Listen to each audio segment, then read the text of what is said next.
मिंबर पाक पर जलवा फरमा सादाते किराम उलमाए ज़विल एहतराम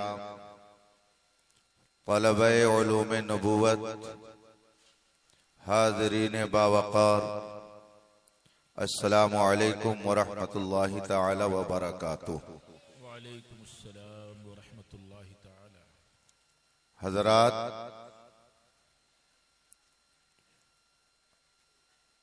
आज का ये अज़ीम शान इजलास और रूह परवर बज़्म और सरापा कुद्स के उन्वान से मुनाकिद है और इस बज़्म नूर में हिंदुस्तान के मुख्तलिफ खित्तों से अवामो खवास का इज़्दिहाम पाया जा रहा है।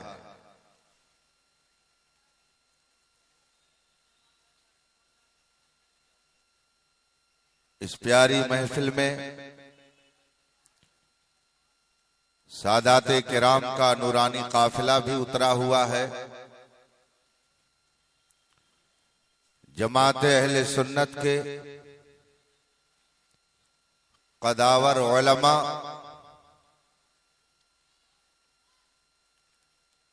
और हिंदुस्तान गिर पैमाने के खुतबा का वरूद मसऊद हुआ है।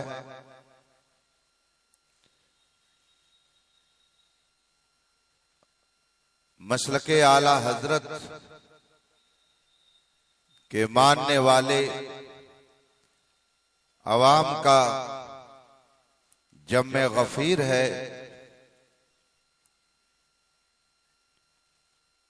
क्यों ना भर भर जाएं सबकी झोलियां, क्यों ना भर भर जाएं सबकी झोलियां, साहिबे जूदो सखा का उर्स है। बेशक बेशक। आज बरसेगी शराबे मारिफत, आज मीरे मैं कदा का उर्स है। माशाअल्लाह। आज का ये उर्स कई जहतों और हैसियतों से बहुत सारी खुसूसियतें अपने अंदर रखता है।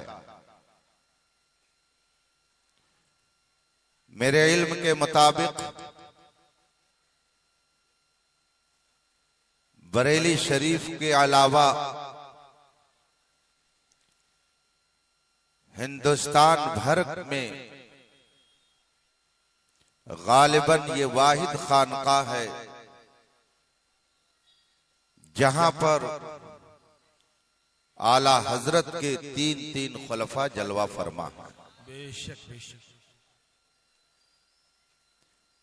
आज हम और आप उस पाकीज़ा बारगाह में खिराज अकीदत पेश करने के लिए हाजिर हैं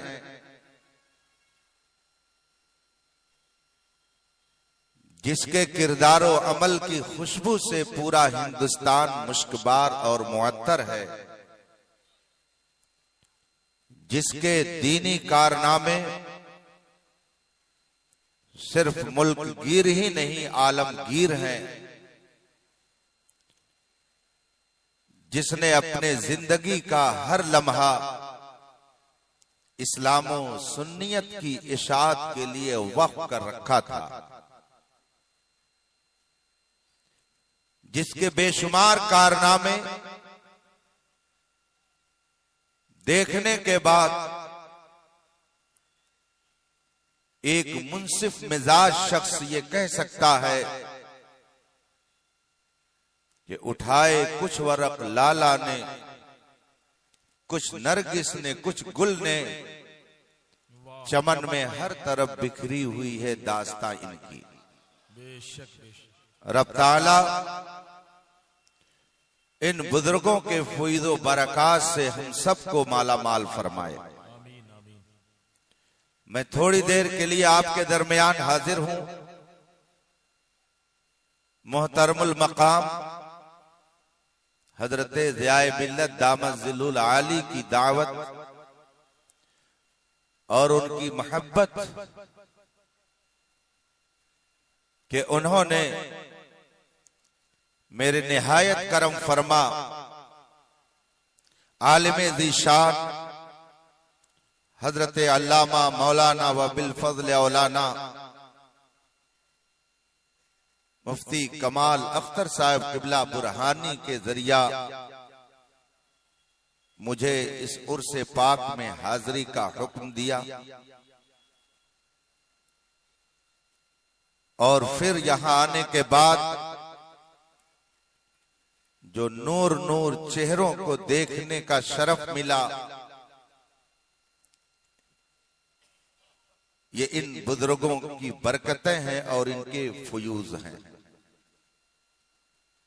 थोड़ी देर मैं आपके दरमियान रहूंगा, मगर आइए सबसे पहले मुस्तफा जान रहमत सरवरे कायनात फख्रे मौजूदात अली तहियत व सना की बारगाहे कुद्स में दुरूद व सलाम का नजराने अकीदत पेश कर लें और पढ़ें। अल्लाहुम्मा सल्ली अला सय्यदना व मौलाना मुहम्मद मादिल जूद वल करम व आलिहि किराम अजमईन। रफीकान मोहतरम, अल्लाह तबारक व तआला ने इंसानों को बेशुमार नेमतों से नवाजा है और हमारा ईमान और अकीदा है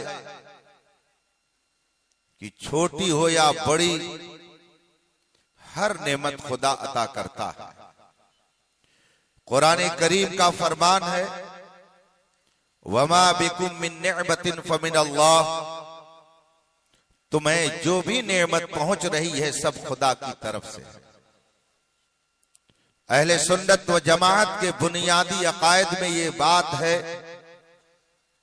कि जर्रे जर्रे का अता करने वाला खुदा है। बेशक बेशक। अगर हम सुन्नियों को कोई शिर्क और कुफ्र में मुब्तला समझता है तो ये उसकी अक्ल का कसूर और फतूर है।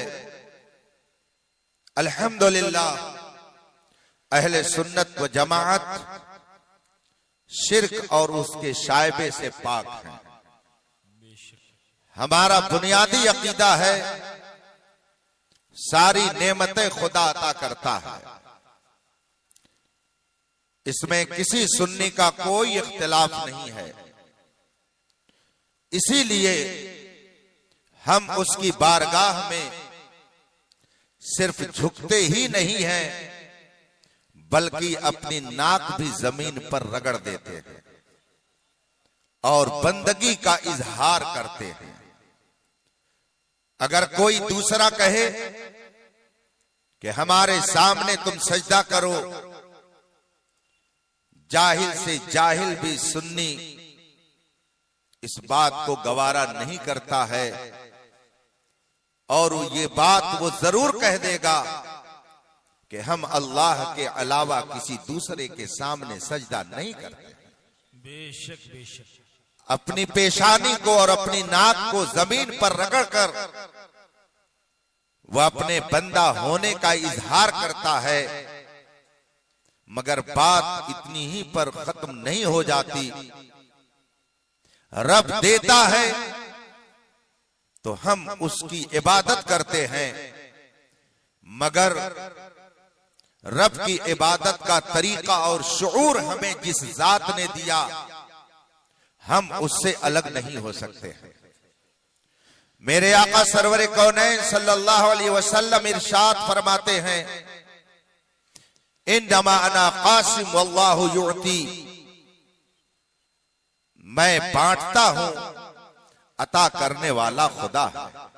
बेशक खुदा देता है तो हम उसकी इबादत करते हैं, मुस्तफा दिलाते हैं तो हम उनसे मोहब्बत करते हैं।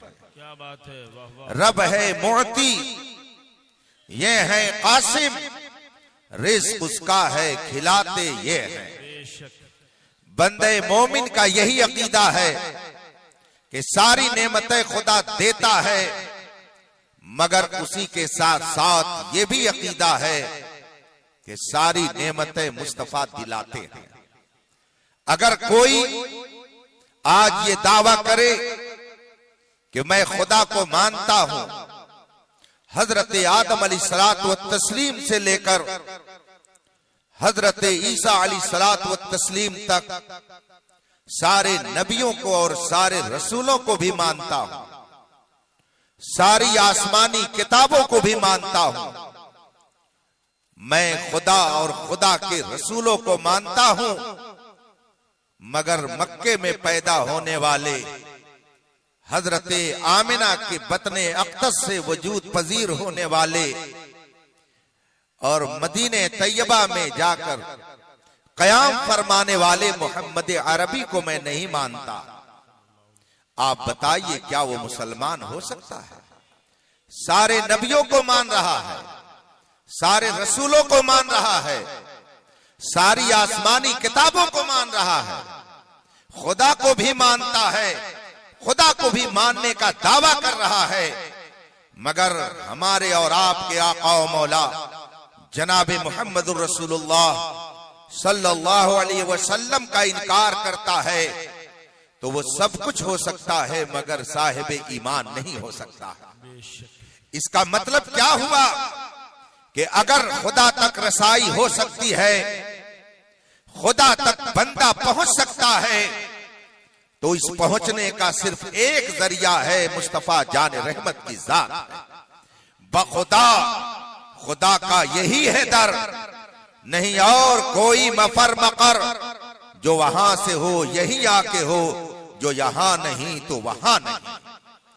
अबू जहल दरबारे मुस्तफा में ना आ सका, अबू लहब मक्का में रहने के बावजूद मुस्तफा का गुलाम नहीं बन सका, उतबा और शैबा मक्के में रहने के बावजूद मोहम्मदी नहीं बन सके, तो न उनका मक्की होना काम आया, न उनका कुरैशी और हाशमी होना काम आया, न उनका अपनी कौम का सरदार होना काम आया। और हजरत सैयदना बिलाल हबशी न मक्की है न मदनी है, न कुरैशी है न हाशमी है न अलवी है, वो तो हबश से आए, एक गुलाम की हैसियत रखते थे, मगर रसूल पाक के दामन से वाबस्ता हो गए तो 1400 साल हो गया, मगर पूरी दुनिया में बिलाल हबशी का कोई जवाब नहीं दिया जा सका। इसीलिए शेर बेशहले सुन्नत कहा करते थे, प्यारे हबीब को पुकार, प्यारे नबी का नाम ले, दामने मुस्तफा में आ पाए रसूल थाम ले। ये वो दरबार है जहां पे ईरानी और तुरानी नहीं देखा जाता, ये वो बारगाह है जहां पर हबशी और रूमी, जंजी, असवद और अबियज नहीं देखे जाते, ये वो दरबार है जहां पर अमीर और गरीब नहीं देखे जाते, जो दिल का आईना साफ करके आता है उसे मुनव्वर कर दिया जाता है। दरबारे मुस्तफा वो दरबार है कि अगर काला आया तो निगाहे मुस्तफा ने उसे गोरा बना दिया। ये वो दरबार है जहां पे जलील किस्म का आया तो अपनी कौम का वो सरदार बना दिया जाता है। हाथ जिस समत उठा गनी कर दिया, मौजे बहरे सखावत पे लाखों सलाम। वाह बेशक सुभान अल्लाह। खुदा देता है तो हम उसकी इबादत करते हैं, और रसूल पाक दिलाते हैं तो हम उनसे मोहब्बत करते हैं। खुदा देता है, इस पर हमारा ईमान है। मुझे इस देने पर एक बात याद आ गई। मैं अभी चलूंगा बरेली शरीफ और आऊंगा जबलपुर शरीफ। थोड़ी देर आपका वक्त मैं बहुत ही कीमती वक्त ले रहा हूं। मुझे याद आ गया इस लेने और देने पर एक वाकया। हुजूर अशरफी मियां कि चोचा शरीफ की एक अजीम शख्सियत है। आला हजरत कुद्दसा सिरहू के दौर की शख्सियत है। इन्हीं का वो मशहूर वाकया है कि चोचा शरीफ में ये बैठकर वजू फरमा रहे थे और अचानक आंखों से आंसू गिरने लगे। खुद्दाम ने पूछा, हुजूर मामला क्या है, आंखों से आंसू क्यों टपक पड़े हैं? हुजूर अशरफी मियां अली रहमत व रिजवान ने फरमाया था कि मैं कुतुबे वक्त का जनाजा जाते हुए देख रहा हूं, और शाम होते होते बरेली शरीफ से तार आया कि आला हजरत मुजद्दिद दीन व मिल्लत का आज इंतकाल हो चुका है। कि चौथा में बैठकर बरेली के कुतुबे वक्त का जनाजा जाते हुए जो देखे वो हुजूर अशरफी मियां की जात है। जब रसूले पाक की उम्मत में ऐसे वलियों के दीदार और देखने का यह आलम है कि वो अगर किछौछा में बैठकर बरेली के कुतुब का जनाजा देखें, तो अगर मेरे मुस्तफा मदीने से जबलपुर वालों की हालत देखें तो इसमें कौन से ताज्जुब की बात है। जब उनके गदा भर देते हैं शाहाने जमाना की झोली, मुहताज का जब ये आलम है मुख्तार नारे तकबीर। हजरत अली हुसैन अशरफी मियां नवाबे रामपुर के यहाँ एक मौके पर तशरीफ ले गए, और ये नवाबे रामपुर वो है जो उलमा का अकीदत केश था। उलमा से उसे बड़ी अकीदत थी। किसी ने उसे बता दिया था कि बहुत बड़ी शख्सियत इधर आई हुई है। नवाबे रामपुर ने दावत दी, हुजूर अशरफी मियां ने उसकी दावत को कबूल कर लिया, और जब उसके दौलत कदे पर तशरीफ फरमा हुए, गर्मी का मौसम था, आज की तरह इलेक्ट्रॉनिक पंखे का इंतजाम नहीं था, लोग पंखा झला करते थे। हजरत तशरीफ फरमा हुए, मजमा सामने है, नवाबे रामपुर खुद पीछे से पंखा झल रहा है। आज लोगों को थोड़ी सी दौलत मिल जाती है तो वो समझते हैं कि उलमा और मशाइख हमारी जूतियां सीधी करें, अइम्मा हमारे कदमों में रहें, मगर वो नवाबे रामपुर था और वो पीछे से पंखा झल रहा था। इतने में किसी ने कहा, हुजूर एक सवाल करना है। हजरत ने फरमाया ठीक है। उसने सवाल किया कि बंदा जब दुआ करता है तो मैं ये जानना चाहता हूं कि उसकी दुआ कौन कबूल करता है। हुजूर अशरफी मियां ने फरमाया, एक मुसलमान के लिए यह भी पूछने की बात है कि बंदा जब दुआ करता है तो उसकी दुआ कौन कबूल करता है। सुनो, बंदा जब दुआ करता है तो उसकी दुआ खुदा कबूल करता है। कहा बात समझ में आ गई, मगर एक सवाल और मेरा है, हजरत उसका भी जवाब अता फरमा दे। कहा क्या सवाल है। उसने कहा दूसरा सवाल यह है कि उसे कहां से पुकारा जाए, उससे कहां से दुआ की जाए कि वो बंदे की दुआ को सुन ले और उसकी पुकार को वो कबूल फरमा ले। हुजूर ने अशरफी मियां अली रहमा ने फरमाया, उसे जहां से पुकारोगे अगर वो चाहे तो तुम्हारी दुआ को कबूल कर लेगा। उसके लिए किसी जगह की कोई कैद नहीं है। उसे जहां से पुकारोगे वो तुम्हारी दुआ को कबूल करना चाहे तो कर लेगा। कहा हुजूर ये बात भी समझ में आ गई, मगर अब तीसरा सवाल और एक है। आपने फरमाया दुआ खुदा कबूल करता है, आपने ये भी फरमाया कि कहीं से उसे पुकारा जाए, अगर वो दुआ कबूल करना चाहे तो कर लेगा।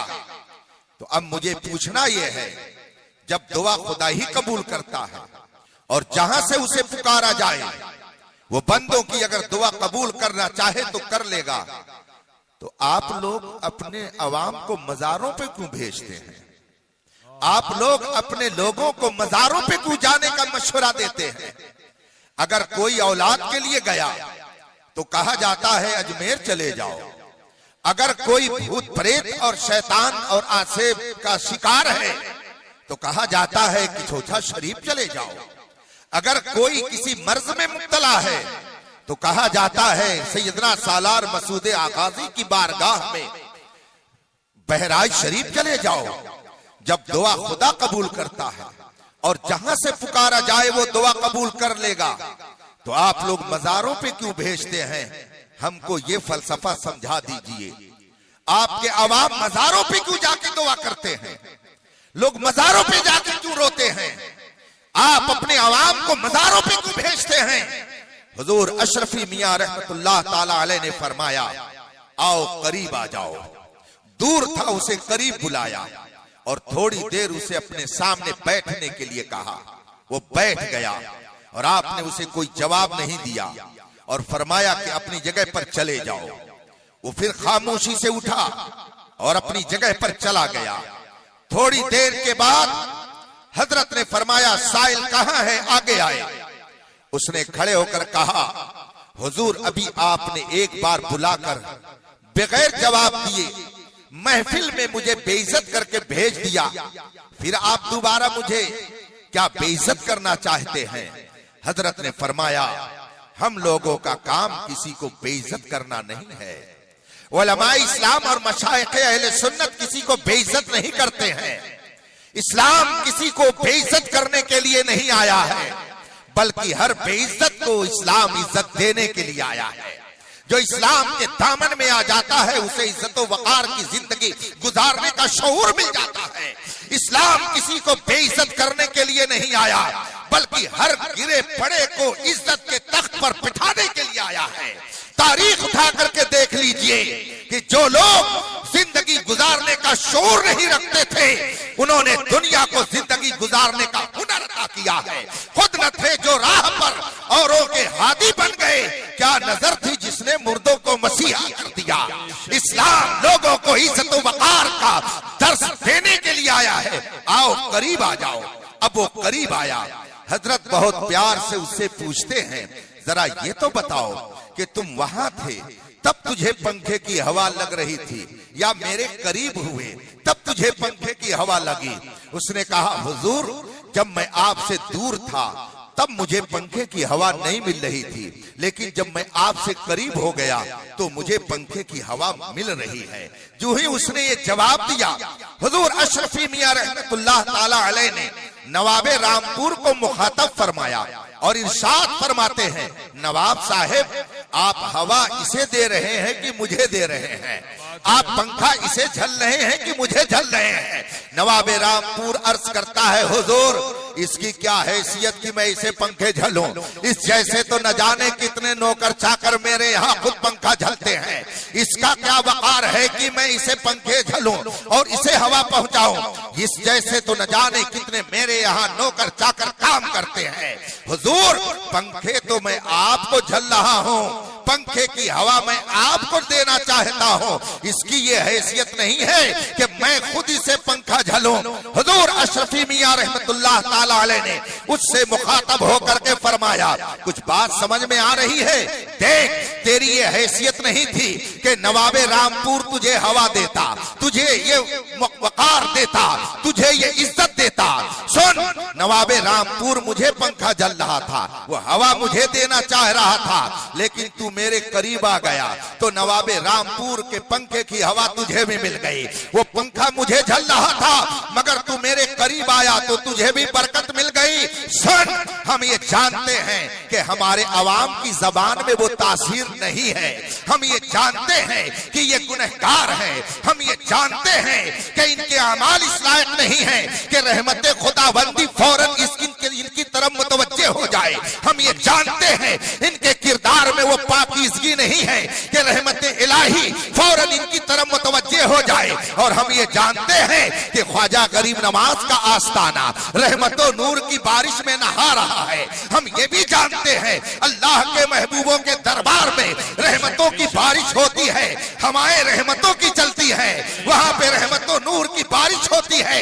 हम अपने अवाम को वहां इसलिए भेज देते हैं कि उनकी तुरबते पाक पर जो रहमतो नूर की हवा चल रही है, जो रहमतो नूर की बारिश हो रही है, ये अवाम वहां पहुंच जाए ताकि रहमत इलाही से ये भी मुस्तफीद हो जाए। नारे तकबीर, नारे तकबीर, नारे रिसालत, उर्से सलामी ओ बुरहानी ओ महमूदी, मसलके आला हजरत, नारे तकबीर।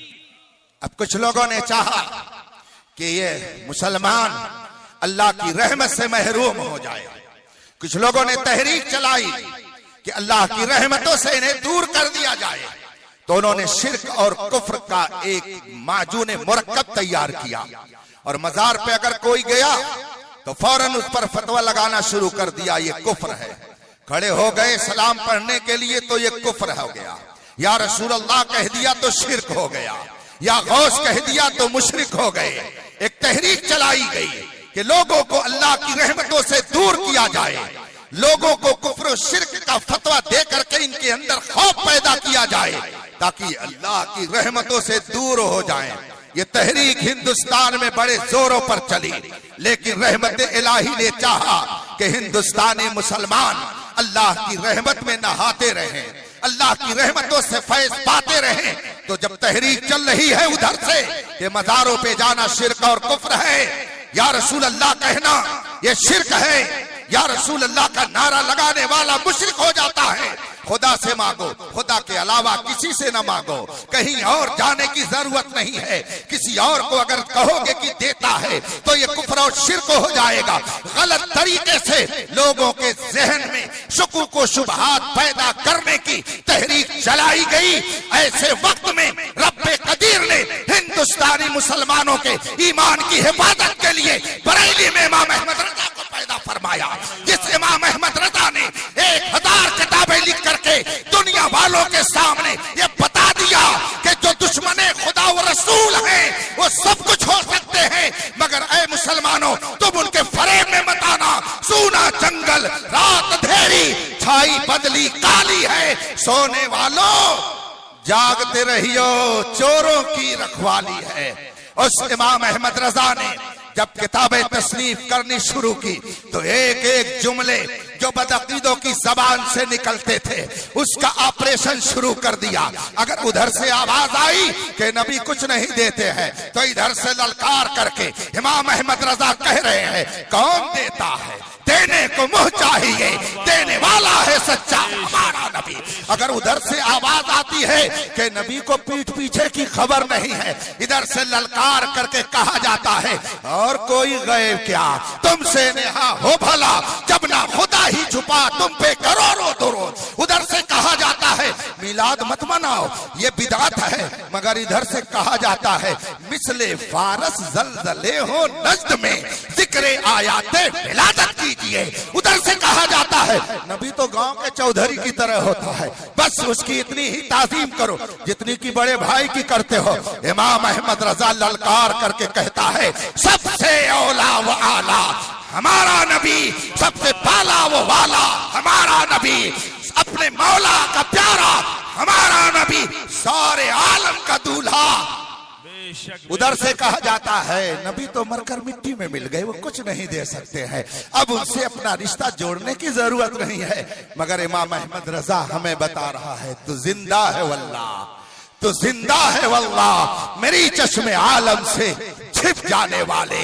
जब इमाम अहमद रजा ने मोहब्बत रसूल की तहरीक चलाई, तक़दीसे उलूहियत का मोमेंट जब आपने जारी किया और दुनिया वालों के सामने इन बदअकीदों के चेहरों को बेनकाब करना शुरू कर दिया तो पूरी दुनिया ने कहा डाल दी कल्ब में अजमत मुस्तफा सैयदी आला हजरत पे ताकत।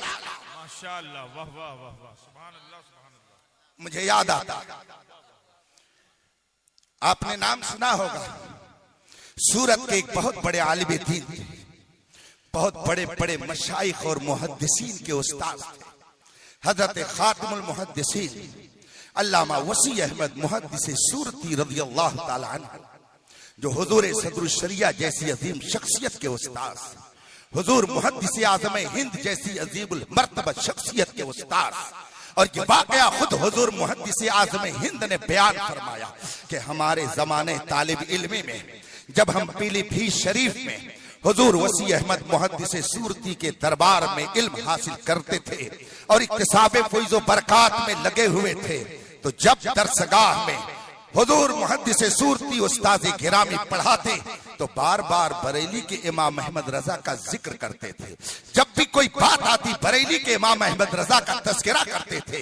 एक दिन हुजूर मुहद्दिस आज़म फरमाते हैं कि मैंने पूछ ही लिया कि हुजूर आप तो शागिर्द हैं दिल्ली के उलमा के और आप मुरीद हैं हजरत अल्लामा फजलुर रहमान गंज मुरादाबादी के, मगर क्या वजह है कि ना आप इमाम अहमद रजा के मुरीद हैं न उनके शागिर्द हैं, मगर जब देखिए तो अपनी दरसगाह में इमाम अहमद रजा ही का जिक्र करते हैं। क्या वजह है कि जब देखिए बात बात पर आप इमाम अहमद रजा ही का नाम लेते हैं। हुजूर मुहद्दिस सूरती ने जो तारीखी जवाब अता फरमाया है वो सुनहरे हरफों से आज भी तारीख की किताबों में मुज़य्यन है। हुजूर मुहद्दिस सूरती रज़ियल्लाहु ताला अन्हु ने फरमाया, मियां सुनो, मैं उस वक्त भी मुसलमान था जब मौलाना अहमद रजा से मेरी मुलाकात नहीं हुई थी। मैं उस वक्त भी साहिब ईमान था जब मेरी मुलाकात बरेली के मौलाना अहमद रजा से नहीं हुई थी, मगर जब मेरी उनसे मुलाकात हुई, सोहबतें बढ़ी, बरकतें मिली, तो इमाम अहमद रजा ने मेरे दिल को नबी की मोहब्बत का मदीना बना दिया है। और जो दिल को नबी की मोहब्बत का मदीना बना दिए उसी का जिक्र बार बार करना चाहिए ताकि ये दिल मुस्तफा की मोहब्बत का मदीना बना रहे। नारे तकबीर, नारे रिसालत, सुभान अल्लाह। आला हजरत ने 1000 किताबें लिखी और 1000 किताब लिखकर सुन्नियों के ईमान और अकीदे की हिफाजत फरमाई। हिंदुस्तान की सरजमीन पर जब तहरीक वहाबियत, देवबंदियत, कादियानियत ने अपना तूफान बर्पा किया, हिंदुस्तान की सारी खानकाहें देख रही थी कि कौन मर्द मुजाहिद मैदान में उतरता है, कौन रसूल पाक का शहदाई मैदान में आता है, कौन है जो मर्द मुजाहिद बनकर इन बातिल ताकतों का मुकाबला करता है, कौन है जो इनके हर जुमले का जवाब देता है। हमने जब हिंदुस्तान भर की खानकाहों, हिंदुस्तान भर की दरसगाहों का जायजा लिया, उसके बाद इस नतीजे पर पहुंचे कि वो बरेली का इमाम अहमद रजा था जिसने खुद तहदीस नेमत के तौर पर कहा, सुन ले आदा किलके रजा है खंजरे खूंखार बरकबार, आदा से कह दो खैर मनाए न शर करें। नबी की अजमत पर जो लोग हमला कर रहे थे, बहुत सारे लोग बैठ करके इस इंतजार में थे कि कोई निकले अल्लाह वाला जो इन बातिल ताकतों का मुकाबला करे। रब्बे कदीर ने बरेली में इमाम अहमद रजा को पैदा फरमाकर हम सुन्नियों के ईमान की हिफाजत का एक अजीम किला अता कर दिया। इसलिए मैं पूरे एतमाद से कहता हूं कि जो इस किले के अंदर रहेगा इंशाअल्लाह वो हमेशा महफूज रहेगा। बेशक बेशक। जब इमाम अहमद रजा ने किताबें तसनीफ करनी शुरू की और आपके इल्म की खुशबू खानकाहों में पहुंची, आपके इल्म की खुशबू दरसगाहों में पहुंची, जब आपकी इल्मी चाहो जलाल का मंजर लोगों ने देखा, तो चाहे वो नक्शबंदी खानका हो, चाहे वो सोहरवर्दी खानका हो, चाहे वो चिश्ती खानका हो, चाहे वो कादरी खानका हो, चाहे शाजली खानका हो, चाहे और कोई खानका हो, हर खानकाह ने कहा अब हमारा कायदो पेशवा दुनिया में आ गया है। हम कादरी हैं बिलाशुबा, हम सहरवर्दी हैं बिलाशुबा, हम नक्शबंदी हैं बिलाशुबा, हम चिश्ती हैं बिलाशुबा, मगर अहले सुन्नत का इमाम अगर कोई है तो वो बरेली का इमाम अहमद रजा है। क्या बात है, वाह वाह। यही वजह है कि दुनिया के जिस खित्ते में आप जाइए, अगर आप कहेंगे कि मैं सुन्नी हूं तो वो कहेगा कि बताइए इमाम अहमद रजा वाले हैं कि नहीं हैं। ये खुद मेरे साथ हो चुका है। मैं अल्हम्दुलिल्लाह मुतअद्दिद बार मदीने मुनव्वरा की ज़ियारत से मुशर्रफ हो चुका हूँ। और ये हजरत अल्लामा मुफ्ती आबिद हुसैन साहब जिन्होंने जहाने बुरहाने मिल्लत तरतीब दी है, ये मेरे अरफाती भाई हैं, ये बड़े नेक हैं और हमारे ग्रुप में जो नेकों में नेक माने जाते हैं उनमें से एक है। अल्लाह ने इन्हें बहुत सलाहियतों से नवाजा है। अभी गुज़श्ता साल रमजान के करीब मैं अल्लामा अरशदुल कादरी रहमतुल्लाह ताला अलैह के मज़ारे पुर अनवार पर हाजिरी देने के लिए फैजुल उलूम इनके इदारे में पहुंचा। मैंने कहा जरा मुझे कुछ बुजुर्गों की बातें सुना दीजिए। तो हजरत मुफ्ती साहब ने मुझसे कहा, मौलाना अल्लामा अरशदुल कादरी शहदाए आला हजरत इस तरह से थे कि मैं खुद उनकी बातें सुन करके बहुत मुतासिर हुआ करता था। मैंने कहा कोई एक बता दीजिए बात कोई एक बता दीजिए। इन्होंने मुझसे फरमाया कि एक मौके पर अल्लामा अरशदुल कादरी अलैहि रहमत व रिज़वान ने हजरत अल्लामा सिफ्तैन रजा खान साहब को मदऊ किया। अपने जलसे दस्तार बंदी में झारखंड आने के लिए जमशेदपुर फैजुल उलूम के जलसे में चुनांचे हजरत तशरीफ फरमा होने के लिए वादा फरमा लेते हैं। और जब आने वाली तारीख जिसमें हुजूर अल्लामा सिफ्तैन रजा साहब किबला को आना था, तो हजरत मुफ्ती साहब ने मुझसे फरमाया कि अल्लामा अरशदुल कादरी साहब ने कहीं सफर से फोन फरमाया कि देखिए बरेली से अल्लामा सिफ्तैन रजा साहब जलसे में आ रहे हैं और उनको मेरे खास कमरे में ठहराया जाए जिसमें मैं रहता हूँ, जिसमें मेरा कयाम होता है, जिस बिस्तर पर मैं सोता हूँ, उस हुजरे में, उस कमरे में, उस बिस्तर पर अल्लामा सिफ्तैन रजा को रखा जाए, वहां उनका इंतजाम किया जाए।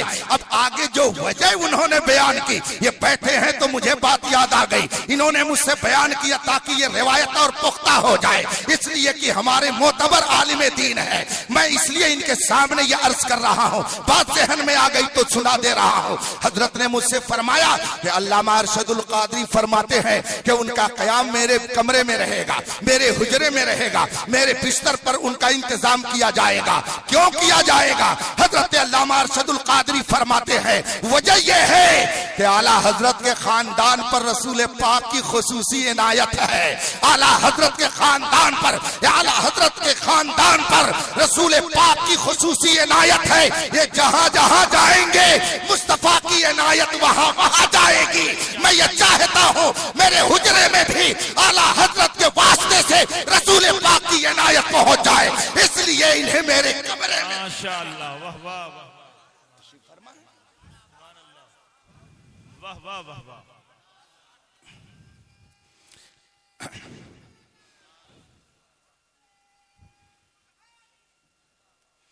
रफीका ने मोहतरम, ये तो जुमले मोतरजा के तौर पर मैंने अदा कर दिया। मदीने तैयबा में हाजिर था, गुंबदे खजरा के सामने मैंने मगरिब की नमाज अपने चंद अहबाब के साथ पढ़ी। इत्तेफाक से नमाज के बाद सब लोग बैठकर दुरूद व सलाम में मसरूफ हो गए और किबले की तरफ मुंह करने के बजाय अब गुंबदे खजरा की तरफ सबने मुंह कर लिया। एक मुतव्वा, जिसको मैं कहता हूं अपनी जबान में कुतव्वा, एक मुतव्वा, वहां मौलवी को मुतव्वा कहते हैं लेकिन मैं कुतव्वा कहता हूं, वो थोड़ी देर इधर उधर मंडलाते हुए मेरे पास आकर के खड़ा हो गया और कहता क्या है कि ये सब अहमद रजा वाले हैं, ये सब अहमद रजा वाले हैं। जो ही उसने कहा मैं समझ गया कि ये क्यों कह रहा है। अब उसके बाद आगे कहता है ये सब गुमराह हैं और मेरे बारे में उसने कहा ये इनमें का सबसे बड़ा गुमराह है। जो ही उसने ये कहा मैंने बहुत ही आहिस्ता, क्योंकि दरबार रिसालत में सांस लेना भी बेअदबी कही जाती है। अदब बारगाह मुस्तफा का मलहूज रखना यूं है कि खुद आला हजरत ने फरमाया है हरम की जमी और कदम रख के चलना, अरे सर का मौका है वो जाने वाले। उस मकाम का एहतराम अहले सुन्नत इस तरह करते हैं, हम जोर से बोल भी नहीं सकते थे मगर वो कहे जा रहा है, बके जा रहा है। फिर उसने जब ये कहा इन सबको अहमद रजा ने गुमराह किया है, इस जुमले पे मैं बर्दाश्त नहीं कर सका। मैंने बड़ी आहिस्ता आवाज में कहा कि क्या वजह है, हाँ उन्होंने आपका क्या बिगाड़ा? हम लोग यहाँ बैठे हैं, यहाँ तो बरेली के अहमद रजा नहीं आए, आपने आखिर उनके बारे में ये सब बातें क्या कहना शुरू कर दिया। तो वो बरजस्ता कहता है, मैंने देखा तुम लोगों ने नमाज पढ़ी तो काबा की तरफ मुंह करके, लेकिन नमाज पढ़ने के बाद जब तुम लोग दुआ के लिए बैठे तो मैं बहुत देर से देख रहा हूँ कि तुमने अपना मुंह काबा की तरफ से फेर करके गुंबद की तरफ कर लिया है। तुमने नमाज पढ़ी है खाने काबा की तरफ मुंह करके, लेकिन तुम दुआ मांग रहे हो गुंबद की तरफ मुंह करके। तब मैं समझ गया कि तुम लोग अहमद रजा वाले हो, इसलिए कि उसी ने तो ये कहा है, हाजियो आओ शहंशाह का रोजा देखो, काबा तो देख चुके, काबे का काबा देखो। तो तुम्हारे अहमद रजा ही ने बताया है कि ये काबे का काबा है, तुम लोग इसे काबे का काबा समझते हो। मैंने दिल में कहा, हे इमाम अहमद रजा, तेरी तुरबत पर हजारों रहमतें नाजिल हो कि ताज़ीम मुस्तफा की निशानी तेरी साथ मदीने में भी बन गई है। नारे तकबीर, नारे रिसालत, मसलके आला हजरत। बगदाद मोहल्ला मेरी हाजिरी हुई। बगदाद मोहल्ला हजरत सैयद ताइफा जुनैद बगदादी रजी अल्लाह ताला अन्हु की बारगाह में हाजिर हुआ, और फिर थोड़ी देर मैंने एक हाल में ठहर करके आराम करना चाहा। इतने में 4 इराकी अंदर दाखिल हुए जो अपनी वजाकता के एतबार से अरबी लग रहे थे, इराकी लग रहे थे। मैंने खड़े होकर के उन्हें सलाम किया। निस्बत की बहारें अहले सुन्नत ही के यहाँ हैं, निस्बतों का एहतराम हमारे ही यहाँ है। बंदर क्या जाने अदरक का मजा क्या होता है। आओ महफिले मोहब्बत में आओ, तब तुम्हें पता चलेगा कि निस्बतों की बहारों का नतीजा क्या होता है। ये सब बहार जो आप देख रहे हैं, ये सब निस्बतों की बहार है। कोई कादरी निस्बत लिए हुए है, कोई रसूल पाक के अहले बैत की निस्बत लिए हुए है, कोई इल्मे दीन मुस्तफा की निस्बत लिए हुए है, और कोई बुरहानी निस्बत लिए हुए है, कोई सलामी निस्बत लिए हुए है। ये सारी बहारें उन्हीं निस्बतों की है। इन निस्बतों का जो एहतराम करता है वो और ज्यादा फैज़ो बरकत हासिल कर लेता है। चुनांचे जब वो अंदर दाखिल हुए, मैंने एहतराम से उनसे सलाम किया। वो अंदर आए और उसमें से एक साहब ने मुझसे पूछा, कैफ़ हालुक, आपका हाल कैसा है? मैंने कहा अल्हम्दुलिल्लाह अना बिखैर व सलामा, खुदा का शुक्र है मैं खैरियत से हूँ। जब मैंने अरबी में जवाब दिया तो शायद उन्होंने समझ लिया कि ये कुछ पढ़ा लिखा होगा, इसीलिए इस तरह इसने जवाब दिया है। उसमें एक साहब ने मेरा हाथ पकड़ा और ले गए और अपनी कुर्सी पर उन्होंने बैठा दिया। अगल बगल 3 और बैठ गए। अब उसके बाद में एक साहब ने मुझसे पूछा, मिन ऐना अंता, उन्होंने सवाल तो और किया था, अंता मिन पाकिस्तान, तुम फला जगह से आए हो? मैंने कहा अल्लाह अना मिनल हिंद, मैं हिंदुस्तानी हूँ, हिंदुस्तान से आया हूँ। चूंकि मैं अरबी में गुफ्तगू कर रहा था तो शायद वो ये समझ रहे थे कि हिंदुस्तान में हिंदी ही चलती होगी, वहाँ अरबी कहाँ चलती होगी। लेकिन शायद उन्हें नहीं मालूम था कि हिंदुस्तान में अल्हम्दुलिल्लाह बेशुमार मदारिस अहले सुन्नत है जो मुस्तफा जान रहमत की जबान भी सिखाते हैं, रसूल पाक का इल्म भी देते हैं, रसूल पाक का कानून भी बताते हैं। और मैं आपसे बड़े एतमाद से कह रहा हूँ, आज भी इल्म की पुख्तगी जो आपको उलमाए हिंद में मिलेगी वो दूर दूर तक कहीं नजर नहीं आ सकती है। अल्हम्दुलिल्लाह सुम्मा अल्हम्दुलिल्लाह। हजरत अल्लामा मुफ्ती कमाल अख्तर साहब तशरीफ फरमा है, आप इनसे पूछिए, ये आपको बताएंगे। हमारे हिंदुस्तान में सादाते पिलग्राम का नाम कौन नहीं जानता। फैज़ो बरकत के सरचश्मे वहां से हम तक पहुंच रहे हैं। सादाते पिलग्राम में एक हजरत अल्लामा सैयद जुबैर अहमद ज़बीदी साहब थे। उनकी काबिलियत का हाल ये था कि उन्होंने 17,000 अशआर अरबी में लिख करके उन्होंने अपनी काबिलियत का ऐसा लोहा मनवाया कि जब वो हिंदुस्तान से मुल्क यमन गए और आपके वो अशआर जो 17,000 की तादाद में थे, अरबी जबान में थे, जब मुल्क यमन के बादशाह ने उन अशआर को सुना और ये जाना कि हिंदुस्तान के पिलग्राम के सादाते किराम से ताल्लुक रखते हैं, तो उन्होंने अपनी शहजादी का निकाह अल्लामा ज़बैदी से फरमा दिया। वाह वाह वाह। हिंदुस्तान अपने फजल कमाल से ऐसी ऊंची मंजिल पर है। जब उन्होंने ये मुझसे कहा, मैंने कहा अना मिनल हिंद, मैं हिंदुस्तान से आया। अब उसके बाद में उन्होंने पूछा, मस्मुक, तुम्हारा नाम क्या है? मैंने कहा मेरा नाम मोहम्मद अख्तर हुसैन अल कादिरी। जो ही मैंने कादिरी निस्बत लगाई, सुभान अल्लाह, वो मचल गए। फरमाते हैं अंता कादिरी, अंता कादिरी, तुम कादिरी हो, कादिरी हो। मैंने कहा नाम अना कादिरी, मैं कादिरी हूं। अंतस्बु इला शेख अब्दुल कादिर अल जिलानी अल बगदादी, मेरी निस्बत सैयदना शेख अब्दुल कादिर जिलानी बगदादी से है, इसलिए मैं कादरी कहलाता हूँ, कादरी लिखता हूँ। अल्हम्दुलिल्लाह, इस कादरी निस्बत पर हम सबको फख्र करना चाहिए। और मुफ्ती नानपारा अल्लामा रजब अली साहब रहमतुल्लाह ताला अलैह इस हवाले से अर्ज करते हैं, अहले निस्बत जानते हैं निस्बते बाबे रजा मिलता है इस दर से जामे कादरियत, वाह वाह, वो कादरी मैं खाना है अल्हम्दुलिल्लाह। चुनांचे जब मैंने कहा मैं कादरी हूँ, हुजूर सैयदना शेख अब्दुल कादिर जिलानी रज़ी अल्लाह ताला अन्हु से मुझे निस्बत है, तो फौरन उसने दोबारा मेरा हाथ पकड़ के कहा माशाअल्लाह माशाअल्लाह, अना ऐज़न सुन्नी हनफी कादरी, मैं भी सुन्नी हूँ, हनफी हूँ, कादरी हूँ।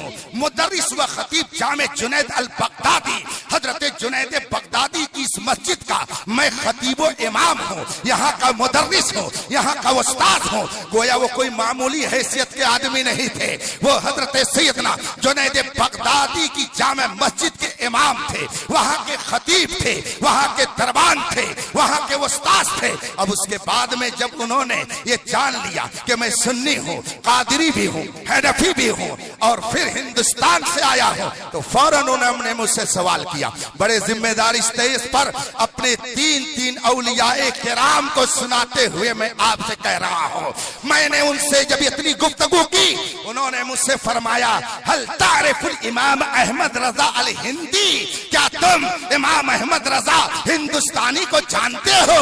जो ही उन्होंने ये कहा, मैंने अर्ज किया हुआ अल रास व फिल ऐन व फिल कल्ब, बरेली के अहमद रजा तो मेरे सर में है, वो तो मेरी आंखों में है, वो तो मेरे दिल में है।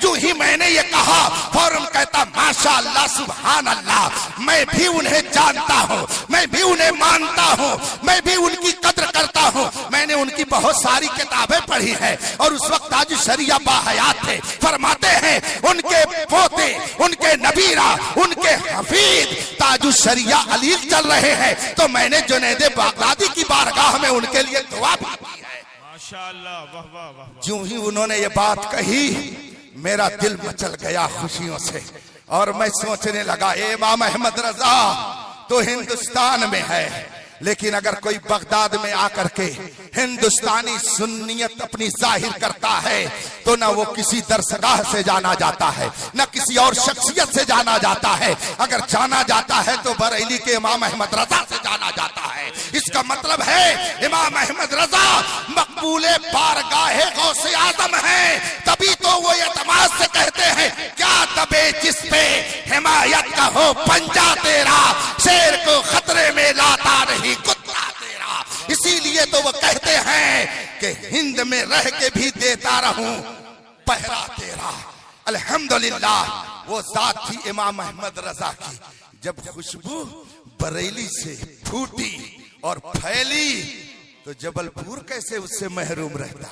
सुभान अल्लाह, कहां खोले हैं गेसू यार ने, खुशबू कहां तक है, जहां तक सूंघ पाए सूंघने वाले वहां तक है। जो बदबू के कफस में बंद हैं, वो लोग क्या जाने कहां खोले हैं गेसू यार ने, खुशबू कहां तक है। वो बरेली की खुशबू जब फूटी और फैली, तो बहुत सारी खानकाहें उससे मुअत्तर और मुश्कबार होने लगी। भला जबलपुर शरीफ कैसे महरूम रह जाता। चुनांचे उन खुशबुओं को इत्रदान में इकट्ठा करने वाली एक जात आगे बढ़ी, जिसे हम और आप हजरत सैयदना अब्दुल करीम शाह हैदराबादी सुम्मा जबलपुरी कहते हैं। उन्होंने उन खुशबुओं को अपने इत्रदान में जब जमा कर लिया, तो सोचा मेरी आने वाली नस्लें भी उस खुशबू से मुअत्तर रहे, मेरी आने वाली नस्लें भी इससे मुश्कबार रहे। तो हजरत अल्लामा अब्दुल करीम साहिब ने अपने शहजादे को उस गुलदान ही में भेज दिया कि उतनी दूर से जो खुशबू आएगी, बीच में और लोग भी फैज पालेंगे। हे अब्दुल सलाम, तुम बाग ही में चले जाओ, तुम चले जाओ गुलदस्ते ही के पास, वहां से जब मुअत्तर होकर के आओगे तो सिर्फ नस्लें नहीं ही मुश्कबार रहेंगे, पूरा खित्ता अल्हम्दुलिल्लाह मुश्कबार हो जाएगा। वाह वाह सुभान अल्लाह। बेशक बेशक।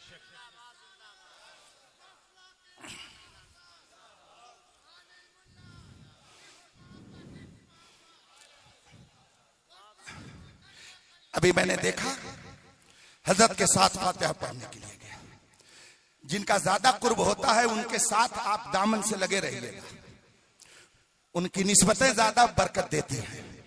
हजरत हुजूर बुरहान मिल्लत रज़ियल्लाहु ताला अन्हु के मुरीद और अल-जामिअतुल इस्लामिया रौनाही फैजाबाद में आज से तकरीबन 42 साल पहले जब हुजूर बुरहान मिल्लत रज़ियल्लाहु ताला अन्हु का वरूद मसूद हुआ था, अल-जामिअतुल इस्लामिया में जब हजरत जलवा कर हुए थे तो बहुत सारे उस जमाने के तलबा ने नूरुन अला नूर चेहरे को देखकर, उनके किरदार की पाकीज़गी को देखकर, उनके गुफ्तार के तकद्दुस और पाकीज़गी को देखकर उन्होंने अपना सिर्फ हाथ ही नहीं दिया बल्कि दिल भी दे दिया।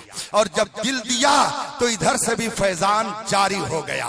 हजरत मौलाना कारी जलालुद्दीन साहिब बुरहानी, ये भी अल-जामिअतुल इस्लामिया में उसी वक्त मुरीद हुए थे, जो इस वक्त गोरखपुर शहर में रहते हैं। उनका भी मैंने यहाँ पे दीदार किया, वो भी आए हुए हैं, वो भी अल-जामिअतुल इस्लामिया रौनाही के प्रोडक्ट हैं। हजरत ने भी वही दामन से वाबस्तगी हासिल की है। फरमाने लगे हुजूर बुरहान मिल्लत आज से तकरीबन 42 साल पहले जब अल-जामिअतुल इस्लामिया रौनाही में पहुंचे, लोगों ने किरदार की पाकीज़गी को देखा, इल्म हैबत, इल्म का और जाहो जलाल देखा, हिकमत और दानाई की नूरानी किरणों को देखा, तो बहुत सारे तलबा उनसे मुरीद हुए। अल्हम्दुलिल्लाह उन्हीं में आप भी हैं। अभी इनके दामन से वाबस्ता होकर मैं खानकाहे मुकद्दस में गया, मज़ारे-पुर अनवार पर हाजिरी देने के लिए गया, तो मैंने देखा कि एक तरफ लिखा हुआ है 1317 और दूसरी तरफ लिखा हुआ है 1371। गिनती इधर से उधर कर दी गई तो एक की वफात 1317 में हो रही है और दूसरे की वफात 1371 में हो रही है। इधर से उधर गिनती कर दी गई तो मैंने एक नुक्ता अपने जहन में पैदा कर लिया, गोया ये इंतकाल इस बात की खबर दे रहा है कि देखो जब एक अजीम शख्सियत चली जाएगी तो जरूर इनकलाब बर्पा होगा। इधर से उधर गिनतियां हो जाएंगी मगर तुम्हें आस्ताने बुरहान मिल्लत को छोड़ना नहीं है। रद्दो बदल होता रहेगा मगर है कौले मोहम्मद कौले खुदा, फरमान न बदला जाएगा, बदलेगा जमाना लाख मगर कुरान न बदला जाएगा। वाह वाह वाह वाह। और फिर हजरत ईदुल इस्लाम कि तुरबत अनवर की पेशानी पर लिखा हुआ खलीफे अव्वल आला हजरत, गोया आला हजरत के सबसे पहले खलीफा का नाम हजरत ईदुल इस्लाम अल्लामा अब्दुल सलाम है। फिर जब पहले खलीफा इधर लिखे हुए तो दूसरी तरफ भी कुछ देखने को मिला, आले सिद्दीक़ अकबर। सुभान अल्लाह, कैसी बाबरकत निस्बतें हैं कि खलीफे अव्वल लिखा हुआ है हजरत ईदुल इस्लाम के नाम के आगे, और ये पूरा खानवादा बरकतें लिए हुए हैं रसूल पाक के पहले खलीफा की। सुभान अल्लाह, क्या मुनासबत है। ये मुनासबत बता रही है कि ये खानकाह सिद्दीक़ अकबर के नजरियात की इशाअत के लिए है। ये नजरिया या ऐसा वैसा नजरिया नहीं है, ये वो नजरिया है जो मुस्तफा जान रहमत ने सिद्दीक़ अकबर को अता फरमाया और सिद्दीक़ अकबर ने अपनी नस्लों को मुंतकिल कर दिया और आज जबलपुर के लोग उससे फैज़ो बरकत हासिल कर रहे हैं। मैंने देखा उसमें सूफी का लफ्ज भी लगा हुआ है और अभी हजरत ने फरमाया सूफी ज़िया साहब, तो लफ्ज सूफी पर भी मुझे एक बात याद आ गई, खुद बदलते नहीं इस्लाम बदल देते हैं। हुए किस दर्जा फकीहाने हरम बेतौफीक, जैसे बहुत सारी चीजों की डिफिनेशन बदल रही है, अल्फाज के मानी बदल रहे हैं। पहले मौलवी जब कहा जाता था तो बहुत काबिल आदमी समझा जाता था, इसीलिए आला हजरत के जमाने में आला हजरत को भी मौलवी लिखा जाता था बल्कि कहा जाता था। अलबत्ता चंद मौलवी हजरात में जो बड़े होते थे उनको बड़े मौलवी कहा जाता था, मगर आला हजरत के बारे में जगह जगह लफ्ज मौलवी लिखा मिलेगा। उस जमाने के और भी बड़े बड़े उलमा और आपसे पहले भी बड़े बड़े उलमा जो थे उनको मौलवी कहा जाता था। लेकिन अगर आज हजरत को मौलवी कह करके हमारे मौलाना जाफरी साहब पुकार दें कि आपके सामने मौलवी कमाल अख्तर साहब आ रहे हैं, तो ये इनके शराफत तो है कि ये कुछ नहीं बोलेंगे, मगर दूसरों का टेम्परेचर जरूर हाई हो जाएगा कि देखिए इतने बड़े खतीब को ये मौलवी कह रहे हैं। अब माना बदल गया, लफ्ज वही है मगर माना बदल गया। पहले कुतुबुल अख्ताब हर एक को नहीं कहा जाता था। आला हजरत जिसको जो लफ्ज बोलते थे वो तसन्नु और तखय्युल नहीं होता था, वो सिर्फ बनावट नहीं होती थी, वो सच्चाई होती थी। मैंने देखा आला हजरत ने हजरत ईदुल इस्लाम अल्लामा अब्दुल सलाम रज़ियल्लाहु ताला अन्हु के लिए सीपी के कुतबे औहद का कलमा इस्तेमाल किया है। ये एक मुजद्दिद ने हजरत ईदुल इस्लाम के लिए कुतुब का लफ्ज इस्तेमाल किया है और औहद भी लगाया है। गोया सीपी के सबसे बड़े और मुमताज कुतुब का नाम ईदुल इस्लाम अब्दुल सलाम। ये कौन कह रहा है? ये कोई ऐरे खैरे नहीं बल्कि अपने वक्त का मुजद्दिद कह रहा है। सुभान अल्लाह, सुभान अल्लाह। याद रखिएगा,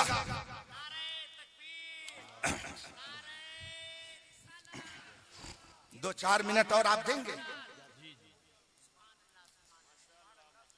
2-4 मिनट और इन बुजुर्गों से मैं ले रहा हूं।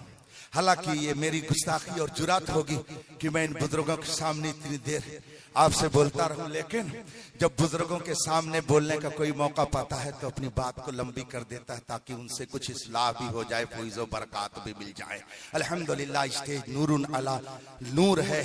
ये लफ्ज मौलवी पहले एक बाअज़मत शख्सियत का इजहार करता था, लेकिन अब बदल गया, अब कुछ और हो गया। ऐसे ही मैंने देखा कि आरिफ बिल्लाह कुतुबुल अख्ताब शेखुल मशाइख का लफ्ज भी बदल गया। पहले बोला जाता था वाकई जो कुतुब होता था, वाकई जो अल्लाह वाला होता था, वाकई जो आरिफ बिल्लाह होता था। लेकिन मैंने खुद देखा लखनऊ में एक पीर साहब पहुंचे जो क्लीन शो थे, यानी दाढ़ी भी नहीं थी, उनका अंदाज भी अजब था, उनकी बातें भी अजब थी, उनका रहन सहन भी अजब था। ये सब मैंने अपनी आंखों से देखा था। लेकिन जब उनका इंतकाल हुआ तो उनके मुरीदों ने उनके उर्स के लिए जब पोस्टर शाये किया तो उसमें लिखा था आरिफ बिल्लाह कुतुबे रब्बानी। मैं सोचने लगा कि अगर ऐसे ही लोग कुतुबे रब्बानी होते हैं तो फिर जो हकीकत में कुतुबे रब्बानी होते हैं वो किधर जाएंगे? क्लीन शेव कुतुबे रब्बानी हो गया, बेअमल कुतुबे रब्बानी हो गया, नमाज का छोड़ने वाला आरिफ बिल्लाह हो गया। इसीलिए फरमाया गया है चमकता जो नजर आए वो सब सोना नहीं होता। अगर दुनिया में रहना है तो कुछ पहचान पैदा कर। आज बहुत सारे जाहिल किस्म के लोग जिन्होंने अपने 10 उंगलियों में 10 अंगूठियां डाल रखी हो, सोने की लाकी भी पहन रखी हो, हजारा तस्बीह भी गले में डाल रखी हो, और वो लंबे लंबे 2 हाथ के बाल बना रखे हो, और उन्होंने 4 नहीं बल्कि 25 मीटर की पगड़ी भी बांध रखी हो, और एक वक्त की नमाज न पढ़ता हो, और पहुंचा कोई और आंख नीली पीली कर दिया और सर जरा सा इधर उधर हिला दिया और इधर उधर हाथ हिला करके जिलेबी ला करके रख दिया। समझने वाले समझते बहुत बड़ा अल्लाह वाला आ गया है, ये तो अल्लाह का वली है। अरे देखते नहीं हो, उसने मिनटों सेकंडों में गरम जिलेबी खिला दिया। तो कोई गरम जिलेबी खिला करके ईमान ले रहा है, कोई मीठा लड्डू खिला के ईमान ले रहा है, और कोई तसव्वुफ के नाम पर ईमान ले रहा है, कोई सुलह कुल्लियत फैलाने के लिए तहरीक चला रहा है। इसलिए रफीकाने मोहतरम, फितनों के इस दौर में अगर आप ये चाहते हैं कि आपका ईमान सलामत रहे तो मैं बड़े एतमाद से कहता हूं उस किले में आ जाओ जिस किले की तामीर इस इलाके में इन बुजुर्गों ने किया है, हुजूर बुरहाने मिल्लत ने किया है, हुजूर ईदुल इस्लाम ने किया है। उस किले का नाम मसलके आला हजरत है। जो इस किले में रहेगा इंशाअल्लाह उसका ईमान सलामत रहेगा और दुनिया से जाएगा तो ईमान की सलामत।